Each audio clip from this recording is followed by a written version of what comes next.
And I hope I don't have to go spend a whole bunch more money. Okay, let me see if everything here is dry. Feels like it. Okay, let me stop and give you a quick general lesson about all painting, and it applies most especially to trees. I've already mentioned the secret to trees is doing layers. Oh, come to think of it, the secret to doing good painting is layers. And I've come up with a word picture to describe the layering process. Good paintings are the result of good process. That sounds so obvious. I hope, again, if you're a painting student, you will really let that sink in. Let me describe the opposite of that. Bad painting, often done by students, is when they're painting a pumpkin.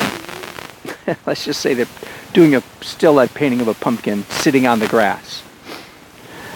So the first thing they do is they pick up their brush and they dip it in their, what color paint? Orange, that's right. And they paint the doggone pumpkin. Don't know why it's doggone, but you understand. Then they pick up their green paint, their brush, stick it in the green paint, and paint the grass, and they're done. They do details. They do details. Shading, fiddling, details, fiddling, details. But it's basically an orange pumpkin on green grass. And they're done. Sometimes in a fraction of the time it takes me to do a painting.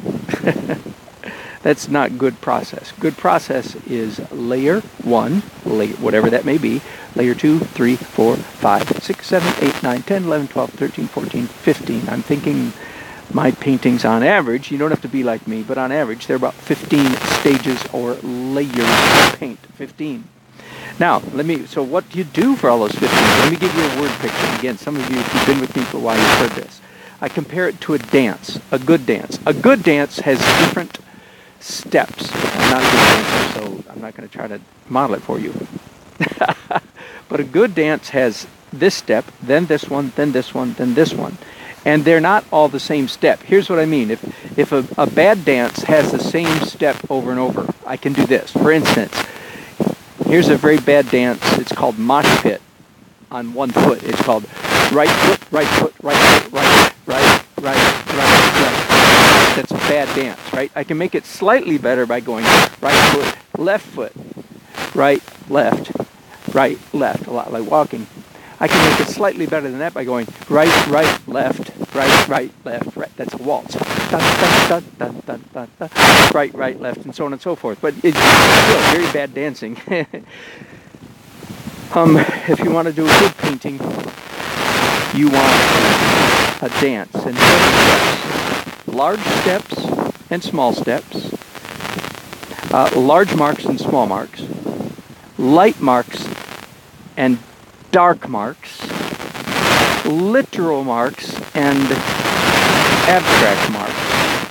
And all of that overlain with an interplay of transparent, opaque, and translucent. The middle one, translucent, being the most important of those three. Let me give you those. So there's 3 couplets. Large and small, light and dark, literal and expressive, or literal and abstract. So while you're painting, and you've done one layer, for instance, the last layer I did on this painting was large and light. That is to say, I was using a fairly large brush, I don't know which one it was, like this, in this context, fairly large brush, and doing light stuff, white and blue. Okay? So the last step in this dance was large, light, and literal. All 3 of the L's, by the way. Large, light, and literal. Now, whether you call that large is questionable, but I'll say that's large. Now, what do I do next? I'm standing here with my face hanging out, wondering what I should do. The answer is anything but large, light, and literal. So instead of large, small. Smaller brush or pencil, small marks, palette. Dark, that's a good idea. Small, dark, and abstract, maybe abstract. But I'm going to do my next one. I'm actually going to do is small, dark, and little. Now, in other words, you don't switch every single one. large, light, and literal has now become small, dark, and literal. It's okay that I'm repeating literal twice, although I don't want to repeat the literal half of that dance step too many times anyway. So, and this is how you paint not just trees, but how you paint anything that you want to look like things. And a website up there, painting stuff that looks like stuff. Love it. Not my website, but I'm glad somebody painting stuff that looks like stuff. So anytime you're painting stuff that you want to look like stuff, this is the dance is a good thing. So do you see that that's small, way tiny mark compared to the things I've been doing lately. That also is small. So now I'm doing small, dark, and literal. What would not be literal? That was not literal. That was just an abstract mark drawn through. It was very delicate, so I don't get a lot of points for that. But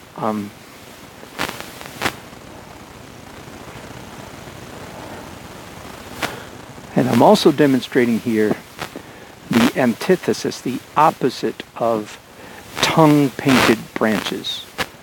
I'm painting freely, expressively could almost be the word. 2 hands are definitely better than 1 at this point. Just twice as fast. More than twice as fast. Let me tell you why two hands are better than 1. When you're using 1 hand, your brain, your critical faculties are able to keep up with your 1 hand.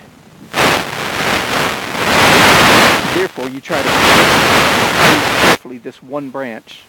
Let me demonstrate. Oh, I don't want to ruin the painting. Never mind, I won't.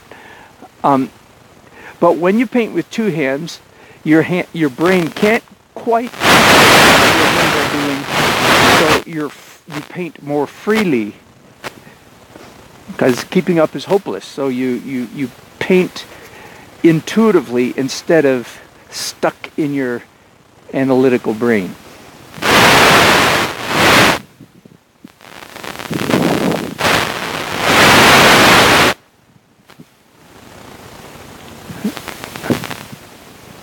There's some shadows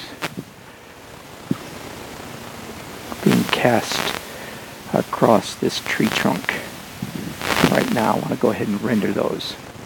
Okay, so the dance step that I just did was small to little, I'm calling it. In other words, small marks, dark, and more or less literal. So that step is over. Now, I can probably keep going with, yes I can. So the next step, I've done small to, well, I did medium small and then very small. So the next candidate is light, expressive, and large. And frankly, I've already decided which way I'm going to go with this. And that is, I'm going to get out some big brushes. So we're definitely going large now, making large marks, and not nearly so realistic. So you could call it large, dark, and you might say, it's not dark, that's yellow. Which is darker, yellow or white? The answer is yellow, and I'm doing yellow on top of white, so yellow is considered darker. Do you see what I mean? It's not like don't say I was looking for a dark color like gray, black, or purple. Or, no. This is darker. It's transparent. All dark colors, all transparent colors are darker. They render the image darker than it was before you applied them. Okay, so what I'm looking at now is I'm trying to just capture the essence of the color of this tree, not getting sucked into little details. I'm not caring about details at all. So, and by the way, right now I'm making sure that I've got all of the white stuff that I did a couple stages ago. Any white showing on the canvas. I like that. Yellow. Just a touch of intense yellow. Looks good. There's lots of that up here now too. Okay, it's going to take just a minute for that. Good place for me to pause. Again, let me see if my sound is doing good, because you guys are going to tell me if my sound is good. Audio still bad. Oh my goodness. Okay. You guys are hurting my heart. You're not doing it, but the audio works when you talk. Yeah. Is the mic on my... Nope, the mic's far from my jacket. When you turn the camera, it gets better. Thank you for your input.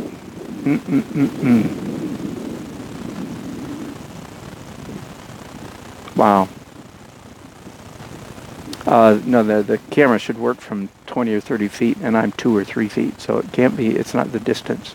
Okay, not your problem, I know. Thank you for letting me know. I appreciate it. Yeah, but thank you. But when I stand over there by my canvas, it gets bad, right? That is very unfortunate. Thank you, Heather. Thanks for your input. Okay, I'll be back in a few minutes. Thanks, guys, for watching.